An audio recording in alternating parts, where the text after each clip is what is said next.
ഇന്ന് നിർത്തിക്കോണം നിന്റെ രാഷ്ട്രീയം. അതിപ്പോ ഞാൻ എന്ത് ചെയ്തെന്നാ? എന്ത് ചെയ്തെന്നോ? ദാസുമോനൊരു കയ്യബദ്ധം പറ്റിയെന്ന് വെച്ച് നീ ജാഥയും കൂട്ടി സ്റ്റേഷന് മുമ്പിൽ പോയി സിന്ദാബാദ് വിളിക്കുക ചെയ്യേണ്ടത്. നമ്മുടെ ഭാഗ്യം കൊണ്ട് നാട്ടുകാരത് അറിഞ്ഞില്ല. അറിഞ്ഞിരുന്നെങ്കിൽ ഉണ്ടല്ലോ. ഇത് നല്ല കൂത്ത്. നിങ്ങൾ എന്തൊരു വർത്താന മനുഷ്യനെ പറയുന്നത്? ഡ്രൈവർ എത്ത കാര്യം അവൻ സ്റ്റേഷനിൽ ചെല്ലുമ്പോഴല്ലേ അറിയുന്നുള്ളൂ. ആ അതെ, ഞാനവിടെ ചെന്നില്ലായിരുന്നെ കാണായിരുന്നു. അളിയൻ ചമ്മല് കാരണം ഈ വിവരം നമ്മളോട് പോലും പറയത്തില്ലായിരുന്നു. ഓ ഭഗവാനെ, ഇതൊന്നും കാണാനും കേൾക്കാനും ഇട്ടേക്കാതെ എന്നെ വൈകുണ്ഠത്തേക്ക് ഞാൻ അങ്ങ് വിളി. എന്റെ ഗുരുവായൂരപ്പാ, ഗുരുവായൂരപ്പാ. ആ മക്കളെ, അമ്മച്ചിയുടെ പഴയ മനസ്സില് ഒരു നല്ല ബുദ്ധി തോന്നുന്നുണ്ട്. രക്ഷപ്പെടാൻ ആ ഒരൊറ്റ മാർഗമേ ഉള്ളൂ. ആ പത്മനാഭൻ സർക്കിളിനെ വിശ്വസിക്കാവല്ലോ. വിശ്വാസക്കേട് കാണിച്ചാ അവന്റെ കൈയും കാലും വെട്ടി ഞാൻ. പപ്പനാവൻ ഒറ്റയ്ക്ക് പോകണ്ട, അവനെ സഹായിക്കാൻ നമ്മുടെ 3-4 പേരോടെ പോട്ടെ.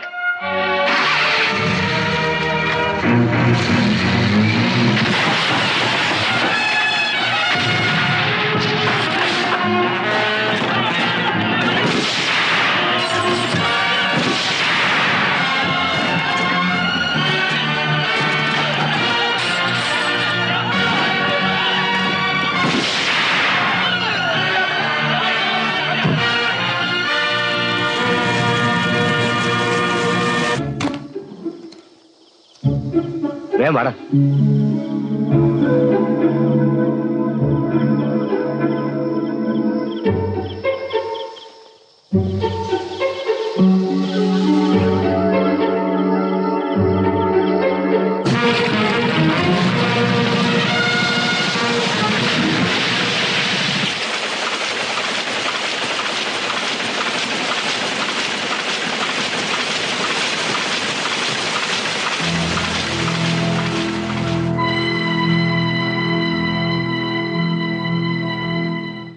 ഈ ആക്രമണത്തിനും കള്ളക്കടത്തിനും പിന്നിൽ ബോംബെ അധോലോകത്തിന് സംശയാതീതമായ പങ്കുണ്ടെന്ന് ഞങ്ങളുടെ കൊളാപാലേഖൻ പ്രദീപ് ചൗധരി അറിയിക്കുന്നു. പ്രസ്തുത സംഭവത്തിൽ കാശ്മീർ തീവ്രവാദികൾക്കുള്ള പങ്കിനെ കുറിച്ച് ഉറപ്പിച്ചൊന്നും പറയാൻ നിവർത്തില്ലെന്ന് ഒരു ഉന്നത പോലീസ് വക്താവ് അറിയിച്ചു. ചേടാ, അതിന് എന്നെ തെറി വിളിക്കുന്നതിനാ? ആ കമ്മീഷണർ ഇത്ര മണ്ടനായി പോയല്ലോ എന്നാ.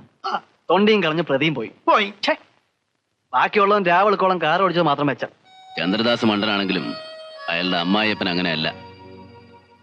കിളവൻ ഇത്തവണ നമ്മളെ തോപ്പിച്ചോളൂ. അങ്ങനെ അങ്ങോട്ട് തറപ്പിച്ച് പറയാൻ പറ്റുമോ? സംശയം എന്താ? ആ റിപ്പോർട്ട് വായിച്ചാൽ അറിഞ്ഞൂടെ? ഒരു ടിപ്പിക്കൽ കേളു റൈറ്റർ സ്റ്റൈൽ. ഇലയും മുള്ളും കേടില്ലാതെ അയാളുടെ പോക്കറ്റിൽ. കേളുവിന്റെ മരുമോൻ എന്റെ മരുമോൻ അല്ലേടാ. അതല്ലേ ഞാൻ അവനെ കർണാടകത്തിൽ നിന്ന് ഇവിടെ കൊണ്ടുവന്നത്. പക്ഷെ താൻ എന്റെ വാക്ക് കേട്ട് നടക്കാത്തതിന്റെ ഫലമാണ് ഈ അനുഭവിക്കുന്നത്. സാർ, നാട് ഭരിക്കുന്ന മുഖ്യമന്ത്രി ചൂണ്ടിക്കാണിച്ചിട്ടും പോലീസ് കമ്മീഷണർ കുറ്റവാളിയെ വിച്ഛോദിക്കുക.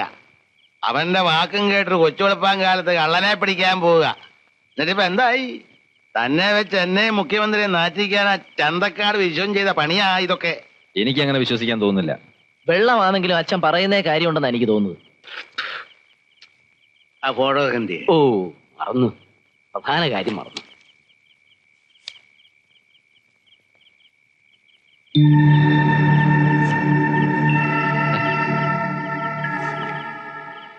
ഇത് വിക്ടർ ഡിസൂസ അല്ലേ? യെസ്. ഇന്ത്യയിലെ കള്ളക്കടത്തിന്റെ രാജാവാ. ഇയാള് ബാംഗ്ലൂർ ഇരുന്ന കാലത്ത് അയാളെ തൊടാൻ കഴിഞ്ഞോ? കഴിയില്ല. അതായുടെ ബലം. അയാളുടെ കേരള ഏജന്റായി ചന്തക്കാട് വിശ്വൻ. താൻ ഇയാളെ വഴി വെച്ച് കണ്ടുമുട്ടിയത് മുതൽ ഇവിടെ വന്നതുവരെയുള്ള കാര്യങ്ങൾ ഒരു നാടകത്തിന്റെ ഭാഗമായിരുന്നിരിക്കാം. അളിയൻ ധൈര്യമായിട്ട് അവന്റെ ചന്തക്കാട് കയറി റെഡിയേ. അവനെ അകത്താക്ക്. ഈ പറഞ്ഞ കേട്ടിട്ട് എന്തെങ്കിലും തൊണ്ടി കിട്ടാണ്ടിരിക്കുകയില്ല. ഇനി കിട്ടിയില്ലേലും കിട്ടിയെന്ന് പറഞ്ഞ അകത്താക്ക്. മോന്റെ കയ്യിലെ ചോരക്കറ മുഴുവൻ മാഞ്ഞിട്ടില്ല. ജനങ്ങളുടെ ശ്രദ്ധ ഇങ്ങനെയൊക്കെ തിരിച്ചു വിട്ടില്ലേലേ അവിടെ ഇവിടെയൊക്കെ സംശയത്തിന്റെ മുള പൊട്ടും. അതിനിട കൊടുക്കരുത്.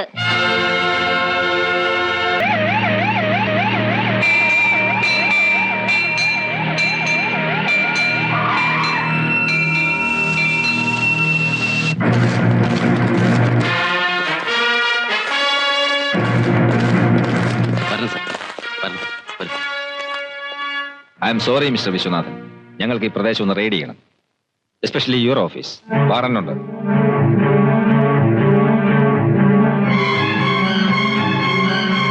ഇവിടം വിട്ട് ആരും പുറത്തു പോകരുത്.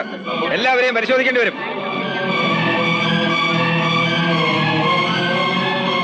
നിങ്ങളുടെ ടാർഗറ്റ് ഞാനല്ലേ, ഇവരെ വിട്ടേക്ക്. എന്റെ ഡ്യൂട്ടി ചെയ്യുന്നതിൽ തടസ്സം ഉണ്ടാക്കരുത് മിസ്റ്റർ വിശ്വനാഥൻ. ഇരിക്കണം, എല്ലാവരും ഇരിക്കണം. യാതൊരു പ്രശ്നങ്ങളുമില്ല.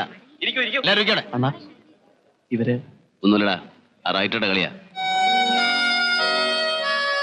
സാർ, ഒരു മംഗളകർമ്മത്തിനിടയ്ക്ക് ഇങ്ങനെ ഒരു കരട് അതിവിടുത്തെ ജനങ്ങളുടെ മനസ്സിൽ ഒരു ഉണങ്ങാത്ത മുറിവായിട്ട് നിൽക്കും. സാറിനറിയോ, നിങ്ങളുടെ ലോകത്തിലെ മനുഷ്യർക്കിടയിലുള്ള മതിലുകളൊന്നും ഈ കോളനിയിലില്ല.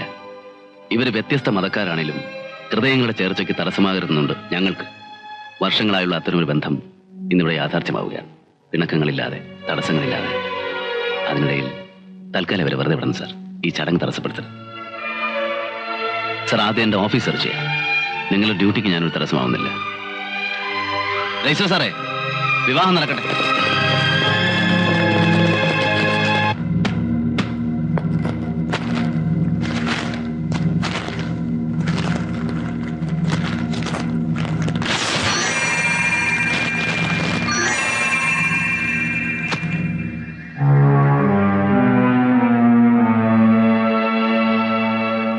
Well done, very well done. അഭിനന്ദനങ്ങൾ. നിങ്ങൾക്കല്ല, ഇത് ചെയ്യിച്ചവർക്ക്.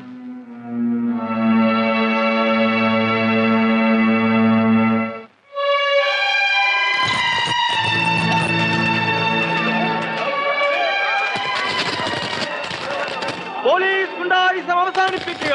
പോലീസ് ഗുണ്ടായിസം അവസാനിപ്പിക്കുക. പിൻവലിക്കുക. ബഹളം വെക്കരുത്, ആരും ബഹളം വെക്കരുത്. കേസുകൾ പിൻവലിക്കുക.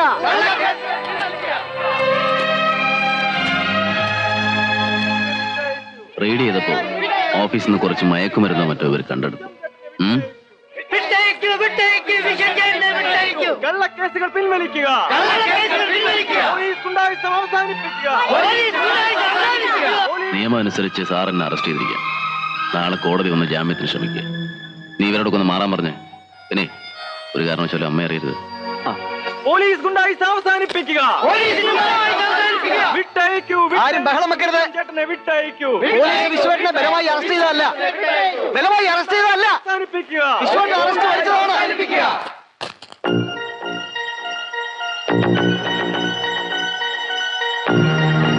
നാളെ തന്നെ ജാമ്യം കിട്ടുന്ന നിസ്സാര ചാർജാണ്. എല്ലാരും മാറി നിൽക്കണം. പോലീസിനെ തടസ്സപ്പെടുത്തരുത്. മാറി മാറാൻ എന്താ പറഞ്ഞു കേട്ടില്ല. മാറാനാ പറഞ്ഞത്.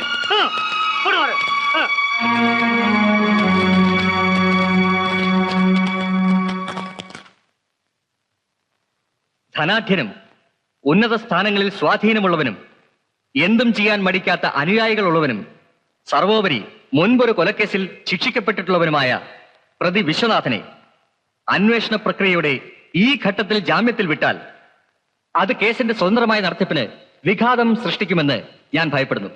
CRPC സെക്ഷൻ 167(2) പ്രകാരം കൂടുതൽ അന്വേഷണങ്ങൾക്ക് വേണ്ടി പ്രതി വിശ്വനാഥനെ 15 ദിവസത്തേക്ക് റിമാൻഡ് ചെയ്യണമെന്ന് ബഹുമാനപ്പെട്ട കോടതിയോട് ഞാൻ അപേക്ഷിക്കുന്നു. That's all, your honour. വിശ്വനാഥനെ വിട്ടയക്കുക. വിശ്വനാഥനെ വിട്ടയക്കുക.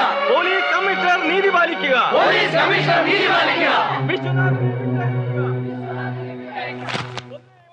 എന്റെ കക്ഷി വിശ്വനാഥൻ മയക്കുമരുന്ന് കൈവശം വെച്ചു എന്ന പ്രോസിക്യൂഷന്റെ ആരോപണം ഞാൻ നിഷേധിക്കുന്നു. ഏതാനും പാക്കറ്റുകളിൽ വിശ്വനാഥന്റെ വീട്ടിൽ നിന്നും പോലീസ് കണ്ടെടുത്തു എന്ന് പറയുന്നത് സത്യമാണ്. പക്ഷെ അവ മയക്കുമരുന്നുകളാണ് എന്നുള്ളതിന് എന്താണ് തെളിവ്? ഇത് കണ്ടുപിടിക്കാൻ ഘ്രാണശക്തിയുള്ള നായ്ക്കളുള്ളതായി കേട്ടിട്ടുണ്ട്. പക്ഷേ ബഹുമാനപ്പെട്ട സിറ്റി പോലീസ് കമ്മീഷണർക്കും പോലീസിനും അങ്ങനെ ഒരു കഴിവുള്ളതായി കേട്ടിട്ടില്ല. Objection, your honour. ഉത്തരവാദപ്പെട്ട പോലീസ് ഉദ്യോഗസ്ഥന്മാരെ കുറിച്ച് ബഹുമാനപ്പെട്ട പ്രതിഭാഗം വക്കീൽ കുറച്ചുകൂടി മാന്യമായി സംസാരിക്കണം. ഉത്തരവാദിത്വമുള്ള പോലീസ് ഉദ്യോഗസ്ഥന്മാരുടെ കൃത്യവിലോപത്തെക്കുറിച്ച് തന്നെയാണ് ഞാൻ സംസാരിക്കാൻ പോകുന്നത്. കണ്ടെടുത്ത തൊണ്ടി ഒരു ഗവൺമെന്റ് ലാബിൽ അയച്ച് പരിശോധിക്കാൻ 3-4 മണിക്കൂർ മതി. അത് ചെയ്യാതെ പ്രതിയെപ്പറ്റി വ്യാജ ആരോപണങ്ങൾ നടത്തുന്നതാണ് കൃത്യവിലോപം. Objection, your owner. തൊണ്ടി വസ്തുവിന്റെ ലാബ് റിപ്പോർട്ട് 2 ദിവസത്തിനുള്ളിൽ കോടതിയിൽ ഹാജരാക്കുന്നതാണ്. ആ 2 ദിവസം ഒരു നിരപരാധി ജയിൽ ശിക്ഷ അനുഭവിക്കേണ്ട കാര്യമില്ല. Here is the lab report. പ്രതി വിശ്വനാഥന്റെ വീട്ടിൽ നിന്നും ബഹുമാനപ്പെട്ട പോലീസ് കമ്മീഷണർ കണ്ടെടുത്ത മയക്കുമരുന്ന് പൊതികളിൽ യഥാർത്ഥത്തിൽ എന്തായിരുന്നുവെന്ന് അംഗീകൃത ഗവൺമെന്റ് ലാബറട്ടറിയുടെ ആ റിപ്പോർട്ടിൽ നിന്നും ബഹുമാനപ്പെട്ട കോടതിക്ക് മനസ്സിലാക്കാവുന്നതാണ്.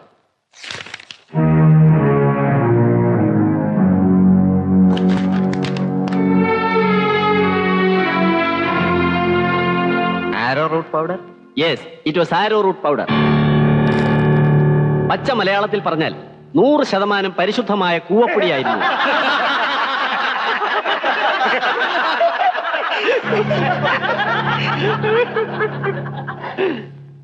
മിസ്റ്റർ വിശ്വനാഥൻ, സുമാർ 1.5 കിലോ കൂവപ്പൊടി നിങ്ങൾ വീട്ടിൽ സൂക്ഷിച്ചു വെച്ചിരുന്നത് എന്തിനാണ്?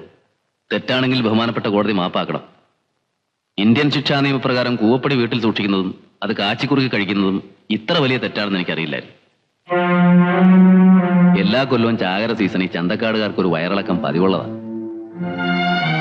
ചാകരക്കോര് വരുന്ന മത്തി കണ്ടമാനം വറുത്ത് തിന്ന വയറിളകും. അതിന് നല്ല ഒന്നാം തരം മരുന്ന കൂവപ്പൊടി കുറുക്കിയത്. സംശയം ഉണ്ടെങ്കിൽ ഏതെങ്കിലും വൈദ്യന്മാരോട് ചോദിച്ചാൽ മതി.